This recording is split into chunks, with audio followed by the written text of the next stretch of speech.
The three alien scientists stepped out of their ship onto Earth's surface. Clivax, the tall leader with blue-gray skin and 4 eyes, looked around at the crumbling buildings covered in plants. His assistant Mazili followed, her scanner already, recording data, as her thin fingers adjusted the device's settings. Behind them came Dorvan, the team's youngest member, carrying equipment and trying not to look too excited. Another failed civilization, Clivax said, his mouth parts clicking with each word. Just like the predictions showed. They stood in what was once a city called Seattle. 300 years had passed since humans seemingly disappeared. Trees grew through broken roads. Buildings leaned against each other, windows long shattered. A large metal wheel structure stood in the distance, rusted but still standing against the cloudy sky. Primitive construction, Clivax noted, kicking at a chunk of concrete. I'm not surprised it all fell apart. Mzili looked up from her scanner. The database says humans lived here for only a short time, less than 5,000 orbits of their star. Barely enough time to develop proper science, Dorvan added, setting down his equipment cases, though they did manage to spread across the whole planet. The Zentari Confederation had found many dead civilizations before. Their archaeology division specialized in studying extinct species. Humans were just the latest project. Let's set up the base here, Clivax ordered, pointing to a relatively flat area. We have 8 planetary rotations to gather samples before the main research team arrives. The 3 aliens worked quickly, setting up dome-shaped structures that would protect them from Earth's weather. Their technology was efficient. Walls grew from small discs placed on the ground, materials reshaping themselves into whatever the aliens needed. After finishing their camp, they began their first exploration. They walked through the ruins, collecting small objects and scanning larger ones that couldn't be moved. Look at this, Dorvan called out, holding up a device with a cracked screen. Some kind of communication tool. Very simple electronics. Clivax took it, turning it over in his hands. Crude, their digital technology never advanced very far according to the records. Yet they managed space travel, Mazili said, looking up at the sky. Barely, Clivax snorted. Simple rockets and 1 visit to their moon. They never even colonized their own system. As afternoon turned to evening, they found something interesting. A large concrete structure with metal doors. Partially hidden by earth and plants, the entrance was marked with faded letters. What does it say? Dorvan asked, not yet familiar with human writing. Zili consulted her translator. Northwest Emergency Response Center. Some kind of shelter, perhaps, Clivax said. Let's see if we can open it. The metal doors were sealed tight, but their tools made quick work of the lock mechanisms. With a grinding sound, the doors slowly opened. Stale air rushed out, carrying the scent of machine oil and chemicals. Remarkable preservation, Mazili noted, scanning the entrance. This area has been sealed since the extinction event. They stepped inside, their body lights illuminating a dark hallway. Unlike the ruins above, everything here was intact. Walls clean, floor clear of debris. How strange, Dorvan whispered. It looks like they just left yesterday. They moved deeper into the facility, finding rooms filled with equipment they couldn't identify. In one large chamber, they discovered rows of metal cabinets connected to what appeared to be backup power systems. Their technology looks even more primitive down here. Clivax laughed, running a hand over a control panel. Look at these physical buttons and switches. No neural interfaces, no thought controls. As if responding to his mockery, a faint humming sound began. Tiny lights on the control panel flickered to life. Did you activate something? Mazili asked, suddenly concerned. I didn't touch anything that... Clivax started to say, but was interrupted as more systems began coming online around the... The alien scientists froze as the lights in the facility grew brighter. Clivax backed away from the control panel, his 4 eyes blinking rapidly in confusion. The humming sound grew louder as more systems activated around them. What did you do? Mazili asked, her voice shaking slightly. Nothing intentional, Clivax replied. Their technology should not be able to activate after 3 centuries of abandonment. Dorvan approached one of the glowing cabinets. Through the small window, he could see a human face, eyes closed as if sleeping. The cabinet was filling with a clear liquid that drained away the frost covering the human's features. "This one appears to be male," Dorvin said, consulting his species guide. "Adult. Well preserved." "It's some kind of stasis technology," Mazzili said, scanning the cabinet with her handheld device. "Very advanced stasis technology." She sounded surprised. The mechanical voice spoke again, this time in a language their translators could better process. "Life support systems online. Vital signs stabilizing. Preparing for revival of primary lightkeeper John Miller." "Lightkeeper?" Dorvin asked. "What does that mean?" Clivax moved closer to examine the cabinet. These humans weren't dead. They were waiting. His voice carried both scientific curiosity and growing concern. "We should leave," Mazzili suggested. "Contact the fleet for instructions." "No," Clivax said firmly. "This is a significant discovery. We stay and observe." The three aliens watched as machines around. The cabinet hummed to life. Tubes connected to the human's body began to glow with various colored fluids. His chest began to rise and fall in a steady rhythm. "Remarkable," Dorvin whispered. Their medical technology was far more advanced than our records indicated. Screens lit up around the room, showing diagrams of the human body, vital signs, and brain activity. The numbers and charts meant little to the aliens, but they could tell the systems were monitoring the human carefully. "Should we try to stop this process?" Mazzili asked, looking nervously at Clivax. "How?" Clivax replied.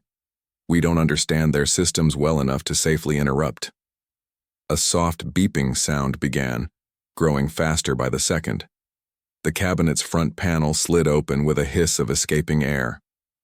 The human inside, John Miller, according to the computer, remained still, but his fingers twitched slightly. "It's waking up," Dorvin said, stepping back. "An actual living human."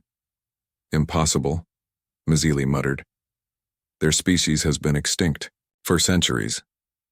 "Apparently not," Clivax said, his scientific mind already considering the implications. If humans had mastered this level of preservation technology, what else might they have achieved that the Zentari didn't know about? The human's eyes fluttered. His chest rose with a deep breath. Then another. Dorvin consulted his scanner. Body temperature rising to normal levels, heart rate increasing, brain activity spiking. The aliens watched in silence as the human slowly regained consciousness. His eyes opened, brown eyes that blinked several times before focusing on the strange faces staring down at him. For a moment, nobody moved. The human and the alien simply looked at each other. Then John Miller spoke, his voice rough from centuries of disuse. "You're not from around here, are you?" He coughed and tried to sit up. The alien stepped back, surprised by how calm the human seemed. Clivax found his voice first. "We are scientists from the Zentari Confederation. We came to study Earth's ruins." John looked around the room, taking in the active systems and lit screens. "How long?" he asked. "Pardon?" Clivax replied. "How long have I been asleep?" Mazzili answered. "According to our records, humans disappeared approximately 300 Earth years ago." John nodded slowly, as if this confirmed something he already suspected. "Right on schedule, then." He swung his legs over the edge of the cabinet and stood on shaky legs. "You expected this?" Dorvin asked, curiosity overcoming his caution. "Of course," John said, stretching his arms. "That was the plan all along." He walked unsteadily to a larger control panel and placed his hand on a scanner. More lights activated throughout the facility. "What plan?" Clivax demanded, suddenly feeling that his research team might be in danger. John Miller smiled. "Operation Lighthouse. We were never extinct. We were just waiting for the right moment to come back." "Mem." The room's main lights suddenly flashed on, making the aliens shield their eyes. Computer screens lit up on the walls. A mechanical voice spoke in an ancient human language their translators struggled to process. "Emergency power restored. Initiating lighthouse protocol. Awakening sequence commencing." The metal cabinets that lined the walls began to glow. Through small windows in their fronts, the aliens could see something they never expected to find.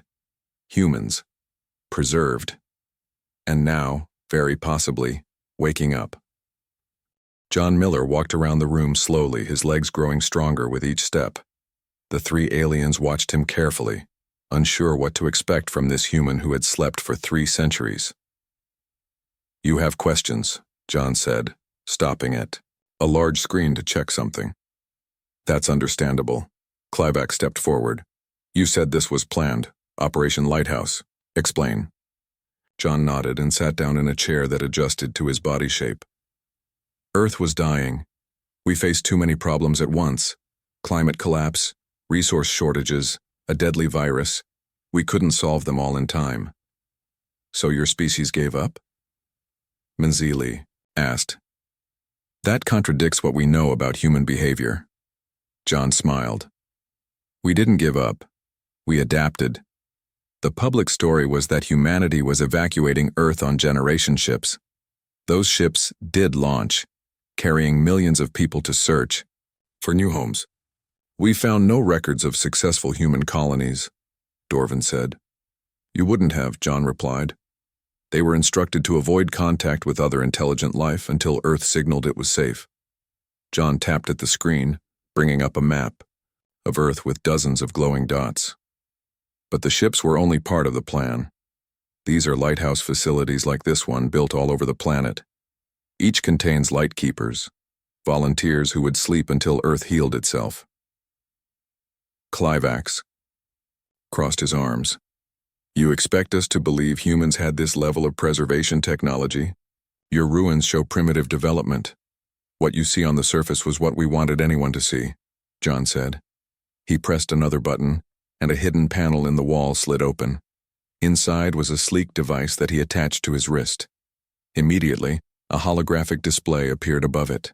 Real human technology was hidden underground or in orbit, protected, preserved. John manipulated the hologram with practiced movements. "We knew Earth needed time to heal, and we knew leaving it completely abandoned was risky. Other species might claim it."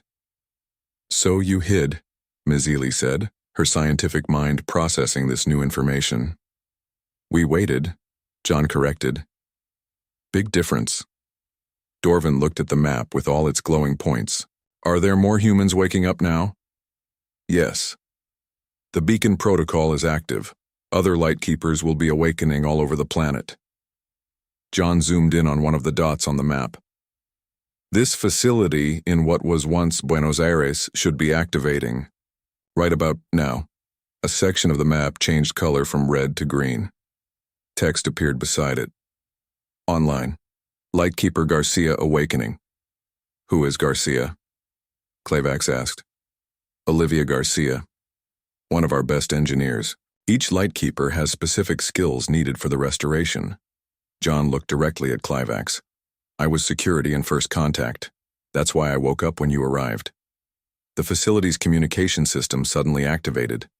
A woman's face appeared on the main screen. She had dark hair and brown eyes and looked just as alert as John despite having just woken from centuries of sleep. "John, are you there?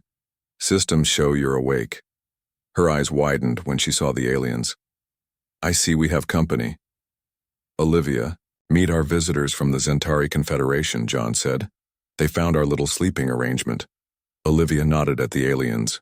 "Welcome to Earth. I hope John's been a good host." "They thought we were extinct," John told her with a small smile. "They've been studying our ruins." "Did they now?" Olivia raised an eyebrow. "What do they think of our ruins now that the lights are on?"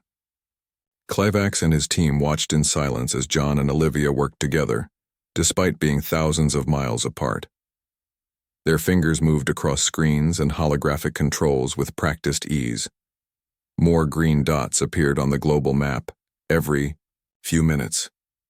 "Each facility serves a different purpose," John explained as he worked. "Mine monitors the Northwest region and manages security protocols. Olivia's handles southern communication networks." "What about the others?" Dorvan asked, pointing to dots that were still red. "Each has a specific activation time based on Earth's healing progress," John said. Some lightkeepers won't wake for another decade. Mazzilli stepped closer to one of the screens showing complex data streams. This is quantum computing, she said with surprise. Our scientists only achieved this level 50 years ago. John nodded without looking up. We developed it just before the evacuation, necessary for coordinating the planetary restoration systems. A new alert sounded. John pressed a button, and another face appeared on a side screen. This man had dark skin and a short beard. He blinked several times, adjusting to being awake. Frank Wilson, New Delhi facility, John said to the aliens. Manages water purification systems for the Eastern Hemisphere. Frank noticed the aliens and raised his eyebrows. We have visitors already? That wasn't in the timeline. They found me by accident, John explained. Zentari scientists studying our primitive ruins. Frank laughed. I bet that's been educational for everyone. Speaking of education, Olivia cut in, I've accessed the orbital systems. All satellites are intact and powering up. John turned to the aliens. Would you like to see what human technology really looks like? Before Clivax could answer, John pressed his palm against a large scanner on the wall. The floor beneath them hummed, and a section of it began to lower like an elevator. Where are we going? Clivax asked, looking nervously at his team members. To the real facility, John said. This is just the entrance. The platform descended for nearly a minute before stopping in a massive underground chamber. Unlike the simple control room above, this space was filled with advanced technology that glowed with blue and white light. Transparent screens floated in midair. Robots moved along tracks in the walls, performing maintenance tasks. This is impossible, Mazzilli whispered, her scanner working overtime to analyze what she was seeing. Your species couldn't have developed this level of technology before your extinction. Before your departure, she corrected herself. We kept our best innovations hidden, John said, walking toward a central console. The things you saw in the ruins were what we wanted the world to see. Why hide your capabilities? Clivax asked. Protection, Olivia answered from a screen that followed them down. As we pushed the boundaries of technology, we learned that announcing every breakthrough wasn't always wise. John placed his hand on the central console. A large holographic globe of Earth appeared, showing detailed environmental data. Look at these readings. Ocean acidity returning to pre-industrial levels. Forests regrown across nearly 60% of their original range. Earth is healing itself? Dorvan asked. With help, Frank added from his screen. The automated systems have been working for centuries, guided by AI programs we developed. John pointed to several locations on the holographic Earth. Weather control stations, carbon capture facilities, oceanic cleansing networks, all running quietly while we slept. Suddenly, an alarm sounded from Mazzilli's communication device. She checked it and looked up with concern. Our ship is receiving an emergency transmission from our homeworld. Clivax took the device and read the message, his 4 eyes widening. The activation of your facilities has been detected.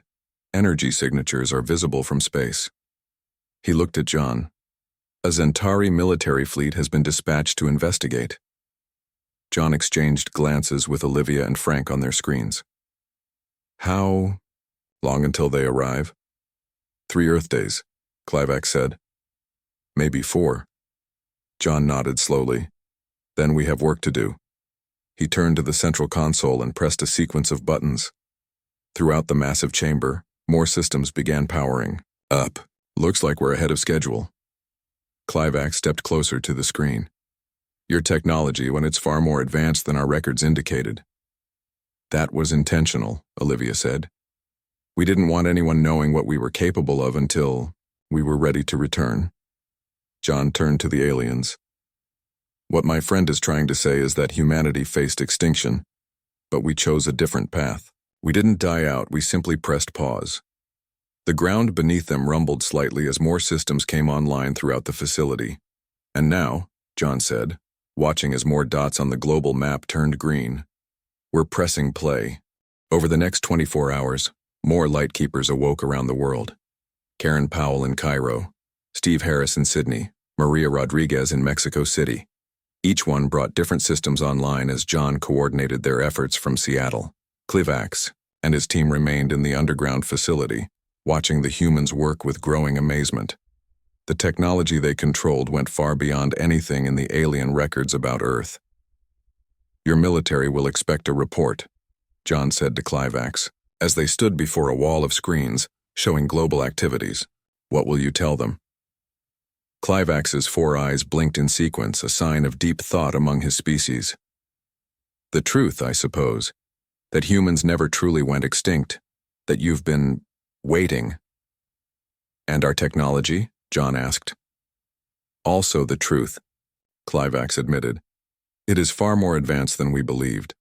On the main screen, Olivia was coordinating with Karen to bring the African power grid online. Karen's face showed on a side screen, her red hair pulled back as she worked. "Atlantic Ocean satellite network is responding," Karen reported. "All 217 units powering up." "Satellites?" Dorvin asked. "We detected no artificial satellites in Earth orbit when we arrived." John smiled. "They were there, just not visible to standard scans. Stealth technology was one of our specialties." As if to prove his point, a new display showed hundreds of objects in Earth orbit suddenly appearing on sensors.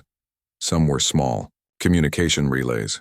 Others were much larger, clearly designed for other purposes. "What are those bigger stations?" Mazzilli asked, pointing to several large structures now visible in orbit. John and Olivia exchanged glances through their video link. After a moment, John nodded and touched a control on his wrist device. "Those are part of Earth's defense network," he said. "We call it the Shield." Multiple screens showed massive orbital platforms powering up, solar panels extending to catch sunlight. Energy readings spiked as systems came online. "You built weapons?" Clivax asked, his voice carrying a note of alarm. "We built protection," John corrected. "After nearly destroying ourselves through conflict, we learned some hard lessons. The Shield was designed to protect Earth during its healing, and during our sleep." Maria's face appeared on another screen. "John, we have a situation. The Cairo facility is reporting movement in orbit, multiple vessels approaching Earth." "The Centauri fleet?" John asked, looking at Clivax. Clivax checked his own communication device. "Impossible. They couldn't arrive for at least 2 more days." "Not Centauri," Maria confirmed. "Different energy signatures. Unknown origin." Frank's face joined the conversation from New Delhi. "I'm picking them up too. 7 vessels approaching from beyond Mars orbit." John turned to Clivax. "Are there other spacefaring species in this region?" "Several," Clivax admitted. "Not all are peaceful." "Then we need to speed up our timetable," John said. He pressed a sequence of buttons on the central console. "Initiating Phase 2 of the Beacon Protocol." Throughout the facility, new systems hummed to life. Deep beneath them, something massive began to power up, causing a vibration they could feel through the floor. "What exactly is Phase 2? Mazzilli asked, looking nervous. "Activating Earth's core systems," Olivia explained from her screen, "including our planetary shield." Outside, far above the ruins of Seattle, the sky began to shimmer. A faint blue glow spread across the atmosphere, starting at the poles and moving toward the equator. "The unknown vessels are increasing speed," Frank reported. "They'll reach Earth orbit in 40 minutes. "Will they attack?" Dorvin asked. "Unknown," John said. "But we'll be ready either way." He turned to face Clivax directly. "Your team has a choice to make." The Zenta Clivax used the communication equipment in the human facility to contact his homeworld. The conversation was tense, with his superiors demanding immediate information about the sudden appearance of advanced technology on what they had thought was a dead world. "The humans planned this," Clivax explained to the Centauri High Command. "They never went extinct. They put their world to sleep while it healed." The Centauri commander, a stern-faced alien with deep purple skin, frowned on the screen. "And now they have activated orbital weapons. This is a threat to regional security." "Not weapons," John said, stepping into view. "Defensive systems only. Earth has no interest in conflict." The commander studied John with 8 narrow eyes. "You are a human authority?" I speak for the Lightkeepers until our full government can be restored, John replied. We want peaceful relations with the Zentari Confederation. While they talked, Olivia sent data to John's screen showing the unknown vessels moving into Earth orbit. They were dark angular ships that seemed to absorb light rather than reflect it. We have more immediate concerns, John said, showing the Zentari commander images of the new arrivals. Do you recognize these ships? The commander's expression darkened. Varex raiders. They scavenge technology from developing worlds. They must have detected your systems activating. Raiders? Mazzili asked. Like pirates? Precisely, the commander confirmed. They are dangerous but typically avoid worlds with strong defenses. John exchanged glances with Olivia on her screen. Then we should show them our defenses aren't just for show. He moved to the central console and activated a communication channel. The face that appeared on screen wasn't humanoid. The Varex had gray, ridged skin and 3 yellow eyes arranged in a triangle pattern. Unidentified vessels, John said calmly. You have entered Earth space without permission. State your purpose. The Varex made a clicking sound before speaking in a harsh voice. We detect valuable technology. This world appears abandoned. We claim it by right of discovery. This world is not abandoned, John replied. Earth is under human protection. Leave peacefully or we will be forced to demonstrate our defensive capabilities. The alien laughed, a grating sound like metal scraping. Human? Your kind is extinct. These readings must be automated systems or imposters. John nodded to Frank, who pressed a sequence of controls at his facility in New Delhi. One of the orbital platforms shifted position, aligning with the lead Varex ship. Final warning, John said. Withdraw from Earth orbit. The Varex leader made a dismissive gesture. Your bluffs do not. A pulse of blue energy shot from the orbital platform, striking the water about half a mile from one of the Varex ships. The ocean exploded into a massive column of steam and water that reached nearly a mile high before collapsing back down. That was at 5% power, John said calmly. The next demonstration won't miss. The Varex leader's yellow eyes widened. There was a long pause before it responded. Perhaps we have misunderstood the situation. Perhaps you have, John agreed. Earth is awakening, not dying. We value peaceful relations with other species, but we will defend our home. The Varex ships began to turn away from Earth, their engines glowing as they prepared to leave. The Zentari commander watched this exchange with obvious surprise. It seems your defensive capabilities are indeed impressive, he said to John. Our fleet will maintain a respectful distance when it arrives. They would be wise to do so, Olivia said from her screen. We're bringing more systems online every hour.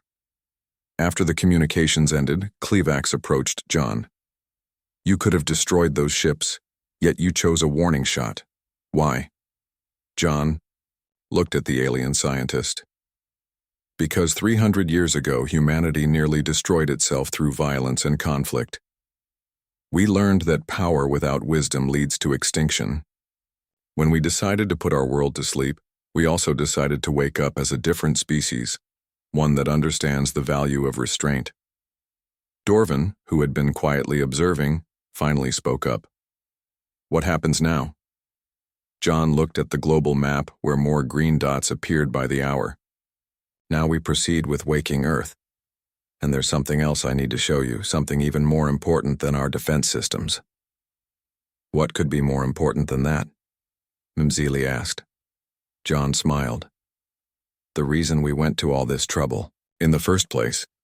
Refleet is coming and now we have these unknown visitors approaching. Whose side are you on? Clevax looked at the displays showing Earth's awakening systems, then back at John. We came as scientists, not soldiers.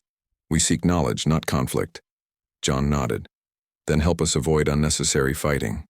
Your people should know that Earth is reclaiming its place in the galaxy, not as a ruin to be studied, but as a living world with its guardians returned. John led the 3 Zentari scientists to a different section of the underground facility. They walked through long hallways where more systems were coming online with each passing minute. Lights flickered on ahead of them, as if greeting their arrival. Our defense network was necessary, John explained as they walked. But it was never the main purpose of Operation Lighthouse. They stopped before a massive door marked with a symbol, a DNA strand wrapped around a glowing star. "What is this place?" Clivax asked. "The heart of our plan," John answered. He placed his hand on a scanner beside the door. "The reason we chose to sleep rather than leave Earth forever." The door slid open silently, revealing a vast chamber filled with thousands of glowing blue cylinders. Each was about the size of a human and arranged in neat rows that stretched far into the distance. "Are these more sleeping humans?" Dorvin asked, stepping closer to examine one of the cylinders. "Not exactly," John said. "These aren't physical bodies, they're digital minds." Mazzilli looked confused. "Digital minds?" Olivia's voice came through John's wrist device. "Before the evacuation, we developed technology to scan and store human consciousness. People who couldn't go on the ships or become light keepers could choose this option instead. You transferred your minds into computers?" Clivax sounded both impressed and disturbed. "We mapped our neural patterns completely," John explained.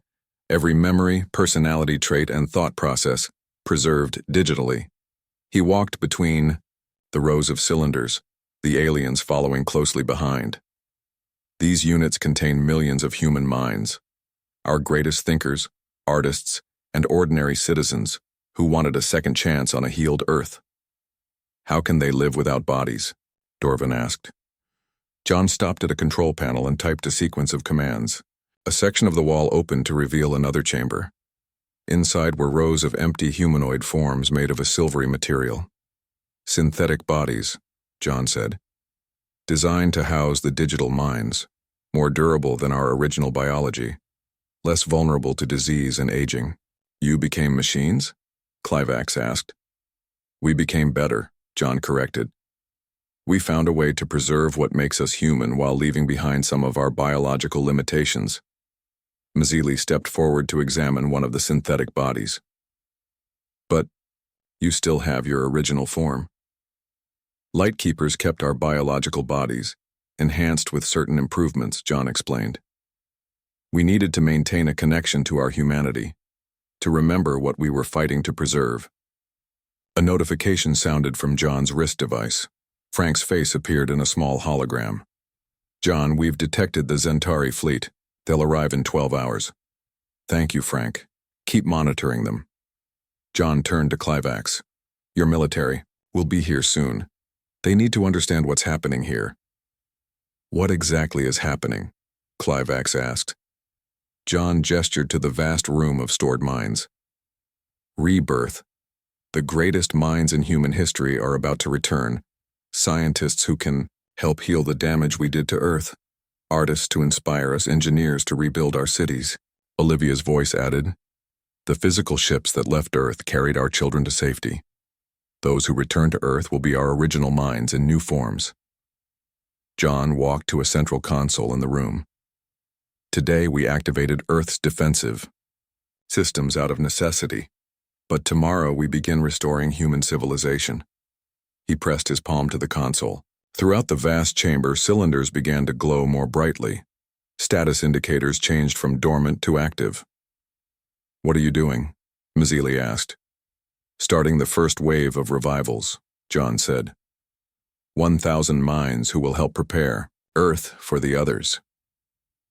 The first row of synthetic bodies began to move, mechanical systems lifting them and connecting them to transfer units.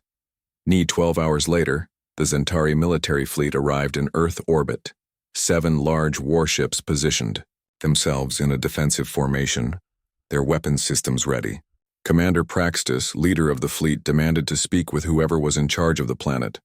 John stood in the main control room, now joined by 20 newly awakened humans in gleaming synthetic bodies.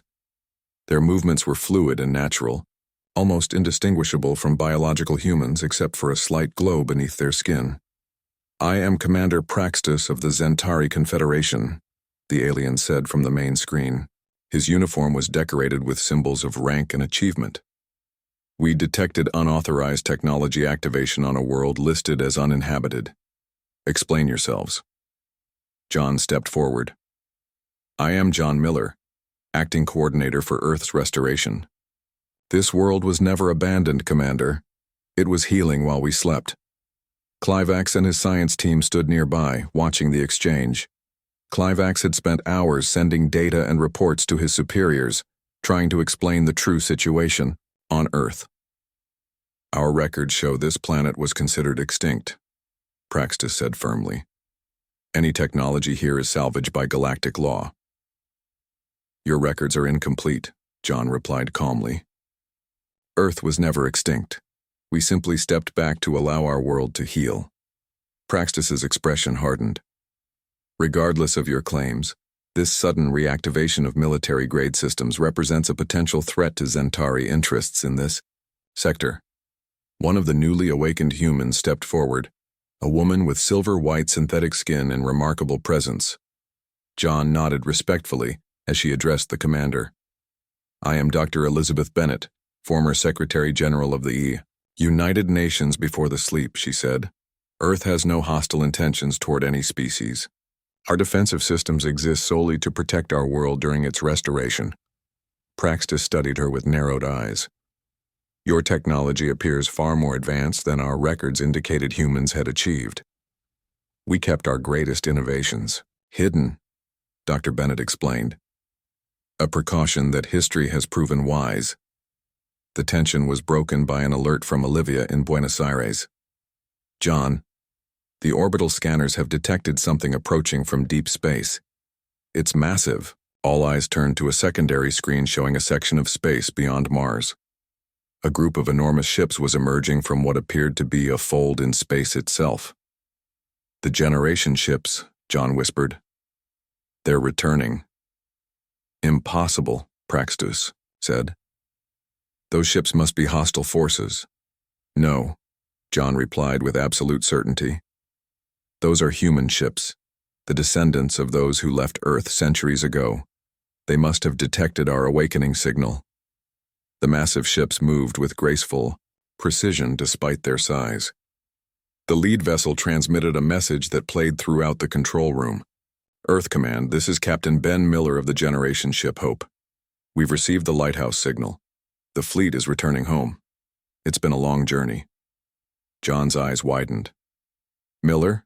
That's my family name. Your descendant, perhaps, Dr. Bennett suggested with a smile. Commander Praxis watched as more human ships appeared. His tactical officer whispered something in his ear, likely about the overwhelming power these ships represented. It seems, Praxis said carefully, that the situation has changed. Perhaps we should discuss terms for peaceful coexistence. 3 hours later, John and Dr. Bennett stood on a balcony that had been hidden beneath the ruins of Seattle. The nanobots released from the lighthouse facilities were already beginning their work, clearing debris and preparing foundations for new buildings. In the sky above, the returning generation ships were visible as bright stars moving in formation. Around the world, more lightkeepers awoke, and more preserved minds found new bodies. 300 years, Dr. Bennett said, looking out at the landscape where plants grew among remnants of the old world. Was it enough time? John nodded.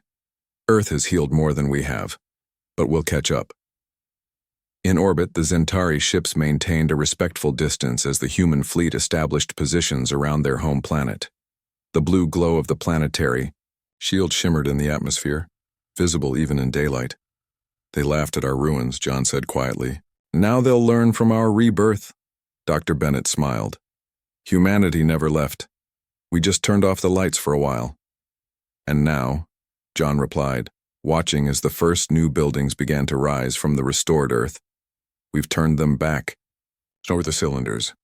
Your military needs to understand, John said to Clivax, that Earth isn't a ruin to be studied or a resource to be claimed.